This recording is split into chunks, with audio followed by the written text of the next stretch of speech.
Welcome to the Autism Hope Summit. I'm your host, Stephanie Goodman. I'm a nutritionist and holistic health practitioner. I have been working with children with autism for years, and along the way I have learned several therapies that have been extremely helpful, and I'm sharing them with you in this summit.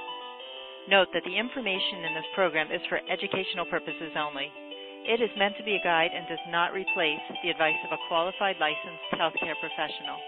For a detailed interpretation of your child's health and specific conditions, please consult with your physician.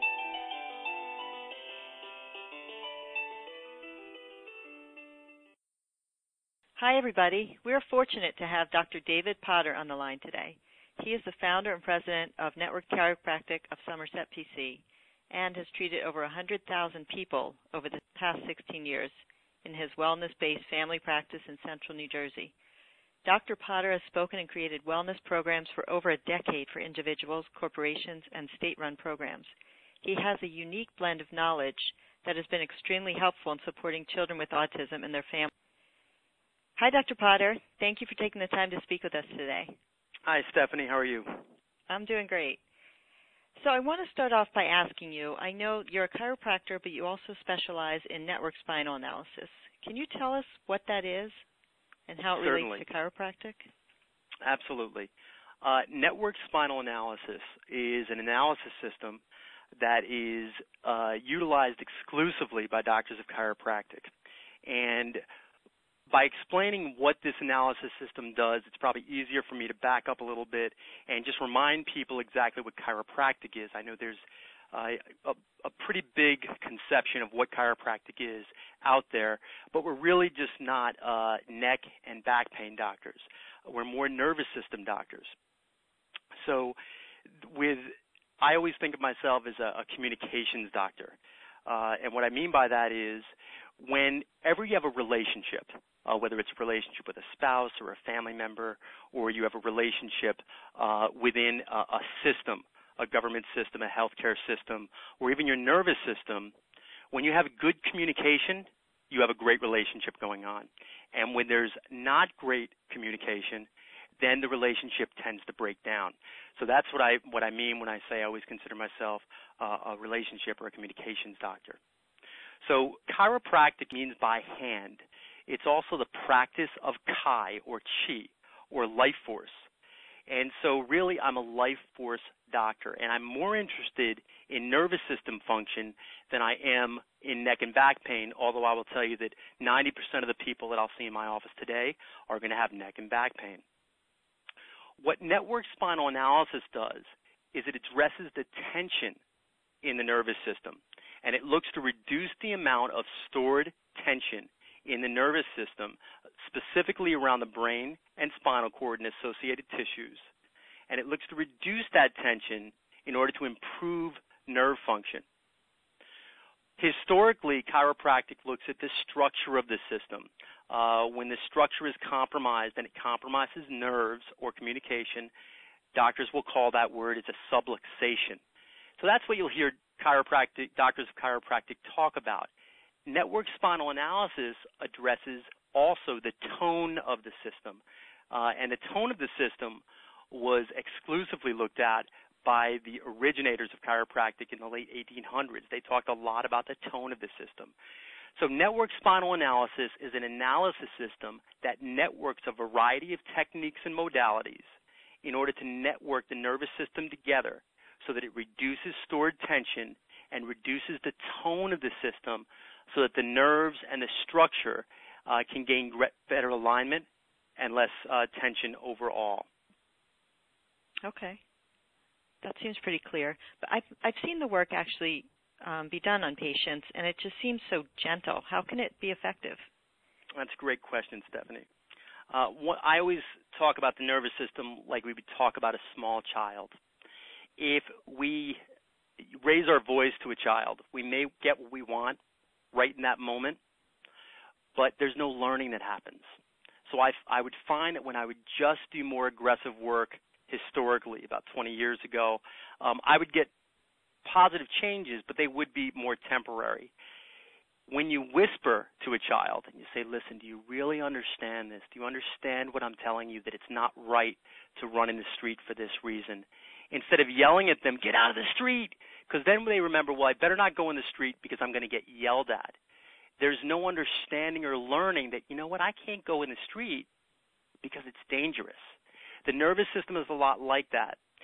We find that we get more sustainable changes if there's learning that goes on, and we don't have to yell at the nervous system to get that done. It doesn't always have to be aggressive work, especially when you're working with neurology. Another note on when we talk about misalignments or nerve dysfunction, and that word that I used before, that subluxation or nerve dysfunction, there are traditionally two types that people will talk about. One is the more commonly known. It's a structural subluxation. It's when bones are actually misaligned because of physical, emotional, or chemical trauma, and they compromise nerve communication like we talked about just before. And then the other one is called a meningeal subluxation. That's where the neural tissue or the tissue that goes around the brain and the cord actually gains tension, and it will actually distort the structure. And how this gains tension is, you ever hear someone say, you know, oh my gosh, you're so uptight. Sure. Well, there's some reality to that. When there's physical, emotional, or chemical stress over a period of time, tension can get housed in the neural tissue, specifically what we call the dura mater, which goes around the brain and all the way down the spinal cord. It's almost like a lollipop wrapper, except it goes all the way down the stem. Well, that sleeve of tissue can actually get tight when we have tension that's stored over time. And one of the things that may be helpful to understand about neurology is that it's nonlinear. And what that means is it doesn't matter if something just happened or if it happened 5 years ago. If your body's still storing the tension and there's physical tension right around the brain and the cord, your central nervous system makes choices as though it's being strangled from the inside out. And a good example of this, when I say nonlinear, is similar to if you smell something cooking that your mom used to make, and the minute you smell it, it brings you right back. Or you hear a song on the radio, and you think, oh, my gosh, I haven't heard this song since we were at the beach with our friends, and it was such a great time with the campfire, you know. And you don't think to yourself, oh, that was 20 years ago. In that moment, you're right back there. Well, unfortunately, it's the same way with stress. If you have stress, whether it's 5 minutes ago or 5 years ago, your body will perform as though the stress is happening right now and make those kind of choices. And so it'll make choices that are ineffective because clearly when I'm working on people, it's not like they're going through a trauma in that moment, but their nervous system is playing as though it is. So one of the first things that I want to do when I see people is reduce the amount of stored tension so their nervous system can make appropriate choices to what is going on in their lives right now. Now, since this talk is for parents of children with autism, mostly, or caregivers of children with autism, how have you worked with children with autism, or how did you find out that this work could support them? Completely by accident. When it comes to children or individuals on the spectrum, it's always been my strong belief that it's a systemic issue, that many, many systems are involved, so you need a variety of modalities and systems to address it. Certainly, what I see when I work with people is because of the fact that the first thing we do is look to reduce the amount of stored tension within the nervous system, we basically are quieting down the sympathetic nervous system, which means that fight or flight response. So we do this with everyone. It doesn't matter if they're on the spectrum or not on the spectrum. And there was a very, very large study done in 1993 at the University of California, Irvine Medical School, Department of Neuroanatomy and Biology. Dr. Robert Blanks was the head researcher. And what he discovered was that the network spinal analysis, which is the work that I do in conjunction with conservative chiropractic care, network spinal analysis has a wellness coefficient of 2 to 3. And what that means in English, Stephanie, is it means that anything else someone does, whether they're on the spectrum or not, any constructive lifestyle choice that they make, whether it's nutrition, whether it's exercise, meditation, sleep, positive reinforcement, anything they do, NAET, EFT, brain balance, it doesn't matter what they do. Anything they do will have double or triple the benefit while they're under network care than if they just did that alone. And that was documented. The research study that I'm referencing had close to 3,000 people in it all over the world. It's the biggest, the largest quality of life study ever performed. And so it's very, very impressive in that way. In fact, most research studies only look at, was there an improvement in symptoms? Did people's symptoms go away, especially medical research studies? And this went further than that, because what we saw is that this work has what we call a dampening effect. It quiets down the neurologic noise. So as that tension reduces around the brain and spinal cord and associated tissues, people are no longer in that sympathetic mode, no longer in a survival mode. But what begins to happen is they operate from the higher brain centers. And when that happens, they're more efficient. We actually noted that across the board, people began to cope with their daily problems easier. They not only began exercise, which most people will do, but they continued exercise. So it wasn't like January 2nd where you're at the gym and it's packed. April 2nd, they were still there. They not only began nutrition, but they stayed with it and many times brought their family into it. In regards to my autistic patients, we saw that they were more positive. There was decreased moodiness. They had more patience, and there were less angry outbursts. I know that both of my children are on the spectrum, and I've worked on them since they were infants. And what I find is that there was a lot, when they would get worked on regularly, there was a lot less of those outbursts, those explosions that would happen when my kids were very, very young, and I would miss a week of treating them. It wasn't about if it would happen, it was about when and how often it would happen, just waiting for that kind of explosion when they would get frustrated. But when they were under care, that reduced those types of behaviors considerably. There was less depression. The research noted there was improved focus and ability to concentrate, less anxiety. And basically, they were able to handle problems, these people. Like I said, adults and children on the spectrum. So how it came into play that I started this work and finding this niche of people, primarily children, but also adults that were on the spectrum, was quite by accident. I started working on children who, again, the parents would bring them in because they had ear infections or they would have a stiff neck or more of the traditional, what you hear about with a chiropractor. Now, again, my intention is not to heal ear infections. It's not even to improve their concentration or have them have less anxiety or get them off the spectrum.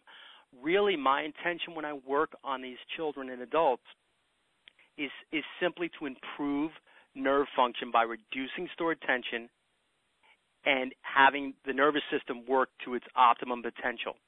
That's all I do is I look at nervous system tension and that word, subluxations. And by improving nerve function, we find that a lot of the symptoms of the children and adults on the spectrum reduce. So I was working on children and just following the protocol of this work that was developed by Dr. Donald Epstein in Brooklyn in the early 80s. And I was working the protocol and seeing nice clinical changes with these children. They would come in. I had no idea. I talked to the parents about some of the concerns, but they were really just telling me what they would normally tell a chiropractor. They didn't talk about the fact that they were on the spectrum. They just said, well, they have a stiff neck or they have a little bit of focusing challenges. Now, some children were obviously clearly overt in their presentation, but still we didn't talk about it much. They would either say they have an ear infection or they are limping a little bit, something like that. So I started working the protocol and saw very nice steady clinical positive changes. And the work takes about 5 minutes. Now, these children would come in and they would get on, it's a table, like a therapeutic table. They go face down and I do gentle touches That's it, Stephanie. Gentle touches along the skull, spine, and pelvis. No more pressure than I put on my closed eyelid. And I would do these gentle touches, and the children would just lay down, get very quiet, and when they were done, I would say, okay, it's all done, about 5 minutes, and they would be on their way. And so like I said, I saw nice positive changes. It wasn't until later when I would do a re-eval that I would discuss with the parents, this is what I'm seeing. And I remember one incident in particular where I said to the parents, look, I've got to tell you something. When this little boy comes in, and when your son comes in and I work on him, I'm seeing steady improvement, but it's very slow. And so I was kind of preparing them to say, look, I get that this is slow, but hang in there because it is a positive change.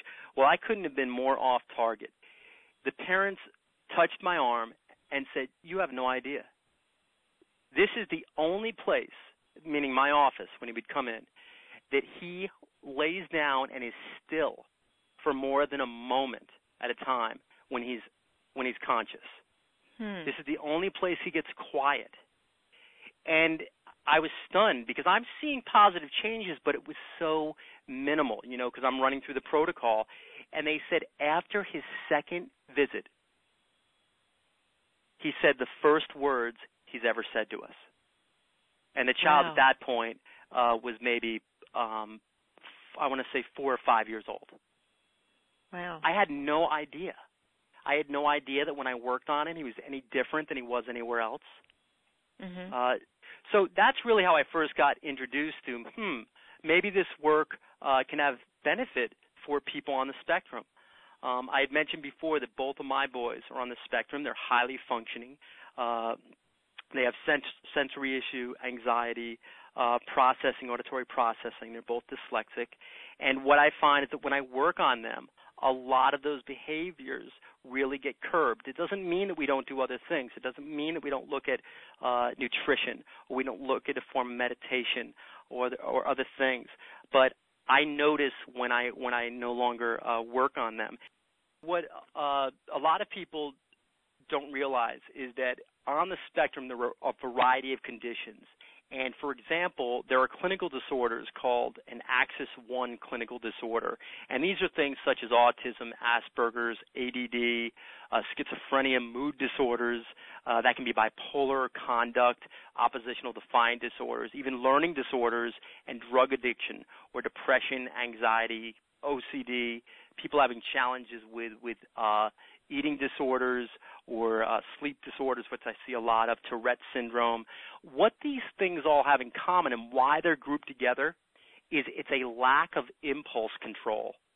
So when we talk about the lower brain, the survival brain running the show, when you're in survival, like if a train is coming at you and you just jump out of the way, I say to you, wow, what happened there, Stephanie? You say, you know what, David, I don't even know. I just dove out of the way. I wasn't even thinking. So it's impulsive because it saves your life to be impulsive. The challenge is these people are living their lives as though a train is coming at them, and they're being incredibly impulsive, a lot of interrupting, a lot of, even in their thoughts, if they're not verbally being impulsive, their thoughts are so busy and overwhelming. And so, again, what we're looking to do is improve the nerve supply and quiet down that neurologic noise, that dampening effect I talked about, so that people operate, it shunts the blood from the lower part to the higher parts of the brain, and they're more efficient. They can actually, if they see that the train is far off, they can say, oh, that's a black train.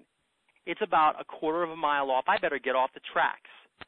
And what they do is they have more appropriate responses. They select appropriate responses, which is what we see when people are operating from higher brain centers. And so that's why this work is effective in those Axis 1 clinical disorders, because we see pre and post, we see that there's less blood supply in the lower part of the brain than after we work on them. It's more equal between the lower and the higher parts of the brain, so they're more effective in their appropriate lifestyle choices. In fact, I have a letter here that I wanted to share with you. Let me see if I can find it. It's always the case. And it's from a young boy who when he wrote this, he was 11 years old. And I'm just going to read you a portion of it, Stephanie. And what it says is this. I was diagnosed with Tourette syndrome in August of 2000 when I was 10 years old. My symptoms were severe twitching, throat clearing, sniffing, and mouth stretching. Now, when I began with this young man, he also was highly verbal and had real dramatic shoulder and body movement. I wasn't happy about my diagnosis, but it wasn't anything I could change, so I tried to make the best of my situation. I spent a lot of energy trying to control my twitching because I didn't want to explain to everyone that I have Tourette's. You got to remember, this young man was 11 years old, or 10 years old when he first started. For a little boy, they're first starting to look at girls differently. They're first starting to get fairly competitive in sports. And this was a really, really hard situation for him. He became very quiet, and he had trouble being sociable because I was concentrating so hard on controlling my symptoms. Even my teachers were commenting to my parents that I was not participating in class. Every day after I got home from school, I'd be so exhausted from my twitching, and then my twitching would go out of control because of trying to hold it back during the day. In October of 2000, I went to see Dr. Potter for the first time. My aunt, who lived in Long Island and sees a network spinal analysis chiropractor for her general health, recommended I try network care for my Tourette's. After 1 month of seeing Dr. Potter, my head twitching improved dramatically, meaning it reduced, and disappeared soon afterward. My other more minor symptoms, like throat clearing and mouth stretching, disappeared as well. So did his verbal tics and that upward extremity movement. He goes on to say, I felt great. I got off all the medication the neurologist had me on when appropriate. I found that I wasn't spending my energy controlling my symptoms.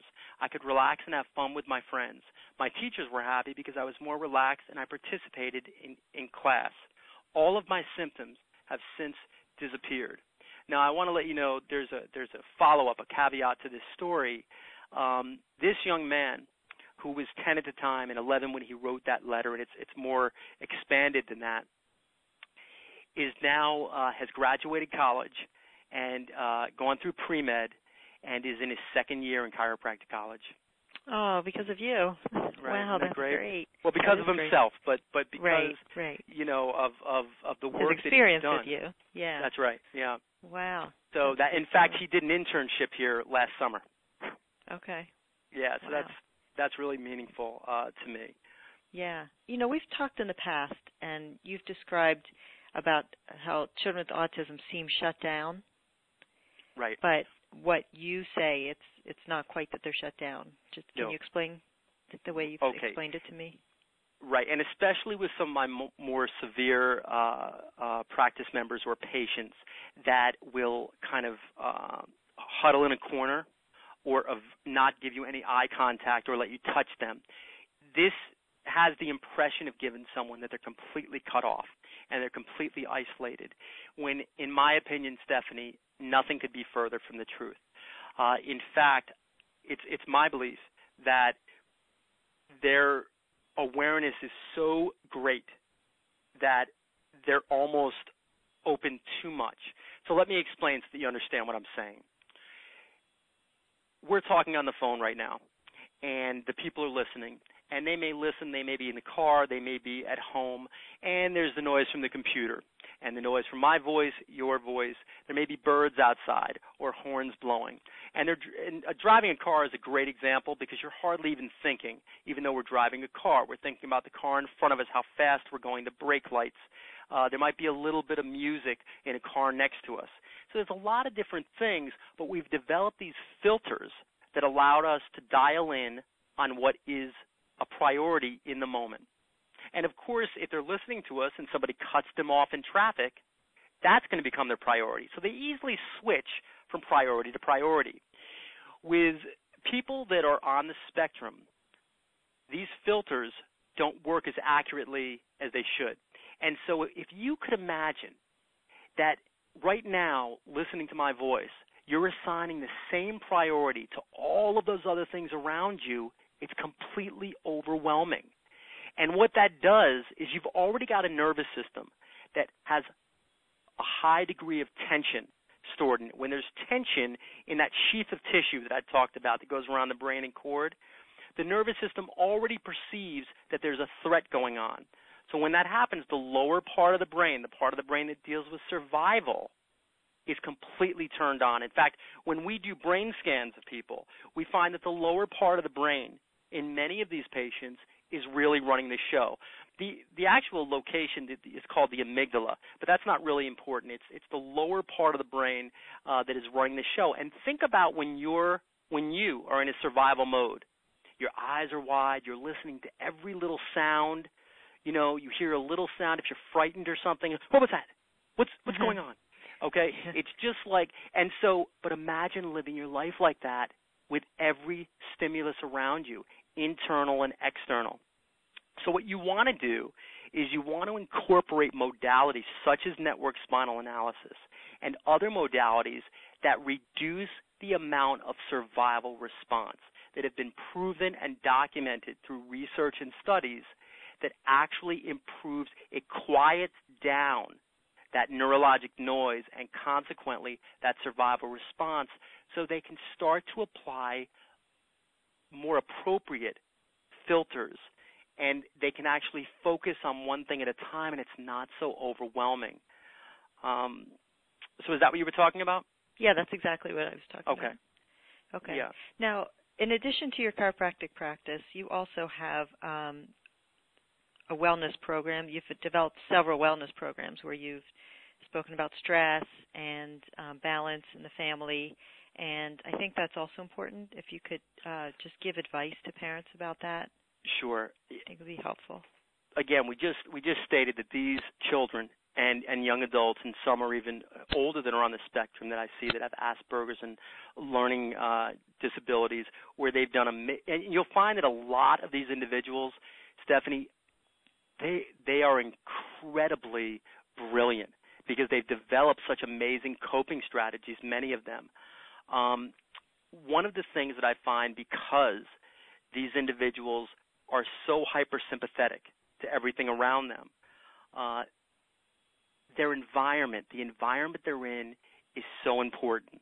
But I can't emphasize this enough, and especially parents and teachers that listen to your program, and I think it's such a valuable program to have out there for people. Parents, teachers, you must take care of you if you were to take care of them. And again, it's that same analogy that you've heard many times in the airplane. They say if the oxygen masks do come down, put them on yourself before you put them on the people around you. You must take care of you, and I'll tell you why. These individuals in the spectrum are so sensitive to their environment that they know if something's going on.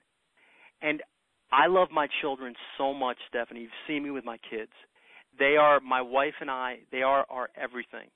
And yet I am very clear that if I do not take care of myself, I cannot be there for them. And I may physically be there for them, but I can't have the patience and the toleration and the empathy that they need in that moment. Really what they need is they need my presence more than anything else. And so I work and take care of myself so that I can have my presence with them and my family. And they're so sensitive to the environment that when I'm present with them, many times that brings them right down. And that whole sympathetic response quiets down just from that. You know, and it's such a simple thing. It doesn't cost me anything to take a moment for myself or to wake up early and write in a journal, you know, to get myself grounded for myself so I can be grounded for them. One of the things that I do, that I've developed, is a thing called a balance formula. And I won't give you the whole thing right now for lack of time, but I'll tell you one part of the balance formula is spiritual balance. And that does not mean having to go to church or temple or mosque. It does mean understanding that we're part of something greater. And whenever I talk about spiritual balance, which is one of the more important parts of feeling balanced as a family, especially when we have to go through the everyday challenge of loving and supporting people that are on the spectrum. Probably the best. So I was trying to think years ago, how do I explain this to people when I go all over the country? How do I explain this spiritual balance to people without it feeling too religious? or having to do so much with faith. Although that's very important, I wanted it to appeal to everyone. So it was my 5-year-old, who is now a teenager, that taught me this lesson.